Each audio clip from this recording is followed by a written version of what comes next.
Life had always seemed predictable and comfortable for me, until the day everything changed. I was in the middle of a seemingly ordinary Tuesday when the foundation of my reality cracked, revealing a labyrinth of betrayal and deceit. My name is Alex. I worked as a junior analyst at a mid-sized firm, and my partner, Emma, was a graphic designer. We had been together for 3 years, and I believed we were happy.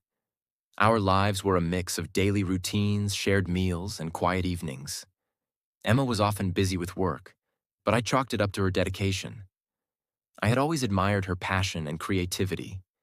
Our relationship had its ups and downs like any other, but I thought we were in a good place. It all started with a small detail that nagged at the back of my mind. Emma was frequently on her phone, texting or making calls, always with a secretive smile. I tried to dismiss it as paranoia. After all, Emma had always been honest with me.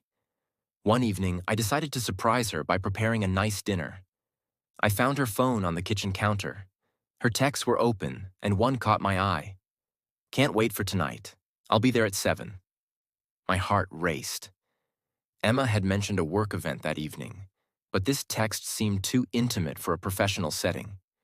I tried to push it out of my mind, but the seed of doubt had been planted. A few days later, I got a text from a friend, Dave, who worked at the same company as me. He mentioned seeing Emma with my boss, Mr. Johnson, at a fancy restaurant.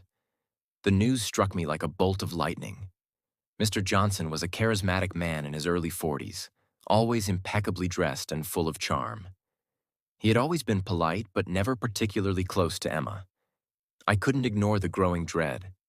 I decided to do some digging. I went to the restaurant Dave mentioned and found out that Emma and Mr. Johnson had been frequent visitors.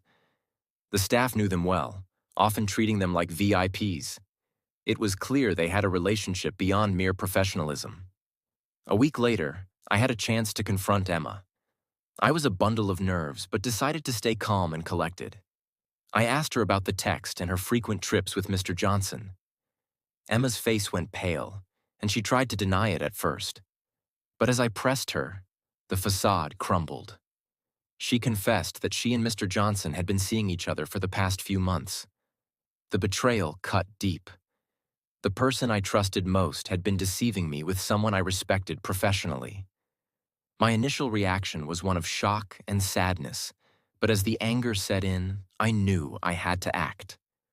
I wanted to confront both Emma and Mr. Johnson, but I also wanted to ensure that I'd come out of this with some semblance of dignity. I devised a plan.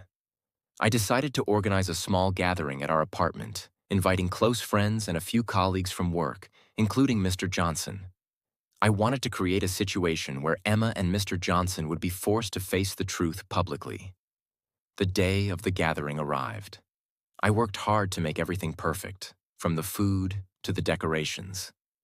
I invited friends who knew Emma and me well, but kept the guest list small to avoid unnecessary drama. As the evening progressed, the atmosphere was jovial, and everyone was enjoying themselves. Emma seemed to be in high spirits, oblivious to my intentions.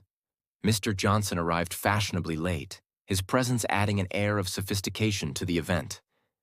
I watched as Emma and Mr. Johnson mingled, their body language betraying their close relationship. They were touchy and overly familiar, and I could see the glances and smiles they shared. After dinner, I decided it was time to reveal the truth. I gathered everyone in the living room and casually brought up Emma's relationship with Mr. Johnson. I spoke with a calm but firm tone, explaining how I had discovered their affair and how it had shattered my trust. Emma's face turned from surprise to horror as the realization set in. Mr. Johnson looked uncomfortable, his charm replaced by a look of guilt. I watched as Emma's eyes filled with tears, and she struggled to maintain her composure. The room fell silent, the weight of the revelation sinking in. Friends and colleagues exchanged shocked glances, some offering sympathy, others showing disappointment. It was clear that the affair had not only impacted me, but had also cast a shadow over our social circle. As the evening wore on, I could see Emma's jealousy and frustration growing. She was visibly upset, not just because of the public confrontation, but also because of how I had handled it. I had managed to turn the tables, making her face the consequences of her actions in front of everyone. In the days that followed, Emma tried to salvage her dignity, but the damage was done. The affair had been exposed, and she found herself in an awkward position both personally and professionally. Her interactions with Mr. Johnson became strained, and their relationship slowly deteriorated.